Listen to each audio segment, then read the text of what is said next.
Salut, j'espère que tout le monde va bien. Bon, comme vous avez pu le voir, j'ai pas publié de vidéo depuis un bon bout de temps, c'est parce que j'ai décidé ce mois-ci, donc ce mois d'août, de prendre un peu de temps pour moi et de prendre des congés, où je me suis totalement déconnecté des réseaux sociaux et de mon adresse mail. Petite et bonne surprise en rentrant de mes congés, j'ai vu que la chaîne YouTube, notre chaîne YouTube Avatar a pris pas mal d'abonnés ces dernières semaines.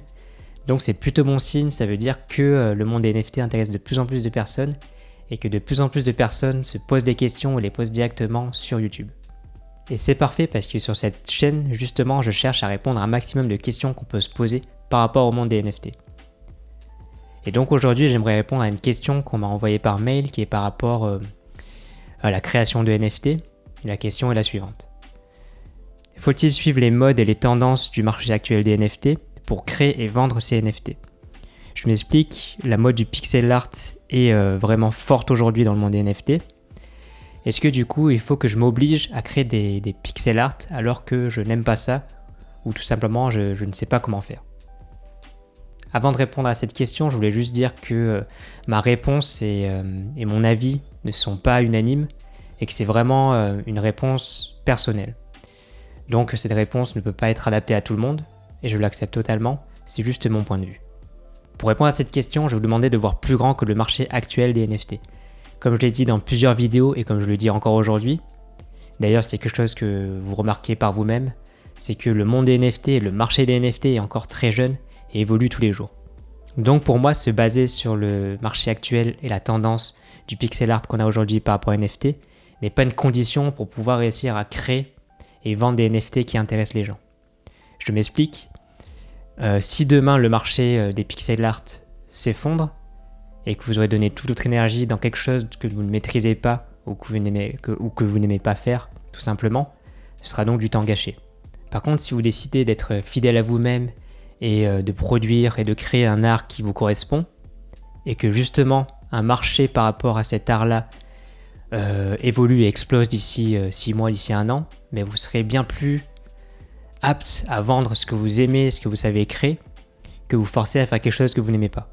Je pense que pour l'art qui a un marché tellement grand, vaste, avec une demande si vaste, il est difficile de se forcer à faire quelque chose qu'on n'aime pas, qui va, selon moi, à l'encontre et à l'essence de l'art, qui est en fait exprimer ce qu'on ressent, exprimer ce qu'on veut exprimer justement à travers ses créations.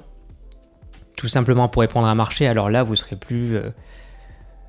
finalement plus artiste, vous allez juste répondre à une demande. Donc vous serez tout simplement vendeur, selon moi. Après, l'idée là n'est pas d'aller totalement à l'encontre du marché, parce que si vous allez totalement à l'encontre du marché, et si votre art n'est tout simplement pas apprécié par un public, ben vous n'allez jamais vendre. Donc c'est à prendre avec des pincettes et savoir en fait ce qui nous anime le plus, et voir si il y a un potentiel marché par rapport à ce qui nous anime le plus. Et donc s'il faut adapter un petit peu votre création pour se rapprocher d'un marché qui a un potentiel. Mais je pense que c'est difficile pour un artiste, un créateur, une créatrice, de se forcer à faire quelque chose dont il n'aime pas, dont elle n'aime pas, pour tout simplement vendre. Surtout aujourd'hui où le marché des NFT est encore vraiment très jeune, donc on ne sait pas s'il va se vendre demain. On sait ce qui se vend aujourd'hui parce qu'on a des idées de grosses ventes de NFT. On a notamment les CryptoPunks qui sont vendus, échangés énormément sur Larva Labs. Pourquoi ? Parce que c'est un des premiers sites à avoir vendu des NFT. Donc Larva Labs dispose d'une très grande notoriété, donc c'est plus simple pour ce site-là de vendre des NFT. Et donc en ayant vu ces grosses ventes de pixel art qui sont les CryptoPunks, pas mal d'artistes ont voulu copier donc ce type d'art et vendre aussi à leur tour des pixel art. Certains ont réussi bien sûr, certains ont échoué, c'est normal. Mais est-ce que ça veut dire que vous devez aussi vous créer des pixel art ? Aujourd'hui, je pense que la réponse est non. Pourquoi ?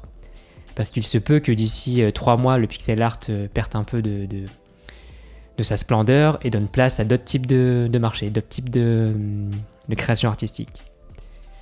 Donc personnellement, je vous conseille de continuer à faire ce que vous aimez, continuer à profiter justement de la jeunesse du marché des NFT pour ensuite faire en sorte de vendre des NFT, de créer des NFT qui sortent un petit peu des normes qu'on a actuellement du pixel art. Ensuite, bien sûr, c'est un risque à prendre. Peut-être que votre art n'a tout simplement pas de demande, n'a tout simplement pas de marché. Mais c'est justement ça qui est intéressant, c'est de voir ce qui peut évoluer dans le marché des NFT et en profiter pour devenir un des artistes les plus reconnus de ce marché-là. Imaginons que demain, le monde de l'art acrylique sous forme de photo explose et que vous soyez quelqu'un de reconnu dans ce monde-là en tant qu'artiste, non pas NFT, mais artiste numérique qui propose ce type d'art-là. Vous aurez déjà un nom dans ce monde-là. Et vendre des NFT par rapport à ce type d'art sera beaucoup plus simple pour vous car vous aurez déjà une forte notoriété. Et en plus de ça, ça correspond à ce que vous aimez faire, ça correspond à l'art acrylique que vous produisez depuis des mois, depuis des années. Et donc vous serez totalement légitime de vendre ce type d'art-là sous forme de NFT. Donc pour résumer, pour moi, il est un peu trop prématuré de se dire qu'il faut suivre les tendances ou des modes si on vise une carrière sur le long terme par rapport au monde des NFT. Par contre, si c'est tout simplement pour faire un truc sur le court terme, vous pouvez vous baser sur les tendances actuelles, bien sûr. Mais si c'est plus pour créer une carrière et devenir totalement indépendant sur le long terme avec vos créations artistiques et vos créations de NFT, je vous conseille plutôt de vous focaliser sur ce que vous aimez faire, sur ce que vous savez faire, pour ensuite profiter de la jeunesse du marché des NFT pour devenir un nom sur ce marché-là. Bon, bien sûr, c'est mon avis personnel aujourd'hui où j'enregistre cette vidéo. Si ça se trouve, dans quelques mois, mon avis va changer, le marché va totalement changer, les NFT vont vraiment rester pixel art et ça va être la norme mondiale du NFT. Bon, j'en doute fortement, mais si jamais ça arrive, ignorez tout ce que j'ai dit dans cette vidéo. J'avais aussi dit avant de partir en congé que j'étais en train d'écrire un guide de démarrage dans le monde des NFT. Bonne nouvelle, ce guide est enfin terminé. J'ai eu le temps ces vacances de continuer à l'écrire et à le terminer, à le rendre au propre pour que vous puissiez commencer dans le monde des NFT avec un guide pratique. Et dans ce guide pratique, ce que vous aurez, c'est que vous aurez 4 modules. Les 2 premiers modules seront plutôt tournés pratique et comment créer un NFT, comment le mettre en ligne sur une marketplace, sur une plateforme. Et ensuite, le 3e module, lui, sera plutôt axé sur la vente des NFT. Et le 4e, je ne sais pas pourquoi je suis au futur, le 4e module, lui, est axé plus quelle plateforme utiliser, quelle marketplace utiliser pour vendre ces NFT, avec un listing des différentes plateformes que j'ai pu étudier et analyser à ce jour, avec l'aide aussi de la communauté NFT qui m'ont partagé des informations sur différentes plateformes et qui m'ont permis d'avoir un plus grand listing et donc vous partager toutes ces informations avec vous. Du coup, le guide de démarrage, le mini-guide de démarrage des NFT est disponible dans la description. Vous allez sur le lien. Vous aurez juste à donner votre adresse mail pour recevoir le lien directement par mail. Tout est gratuit, il n'y a pas besoin de mettre vos informations personnelles, il n'y a pas besoin de mettre votre carte bleue, etc. Ce sera un lien cliquable, un PDF sans doute.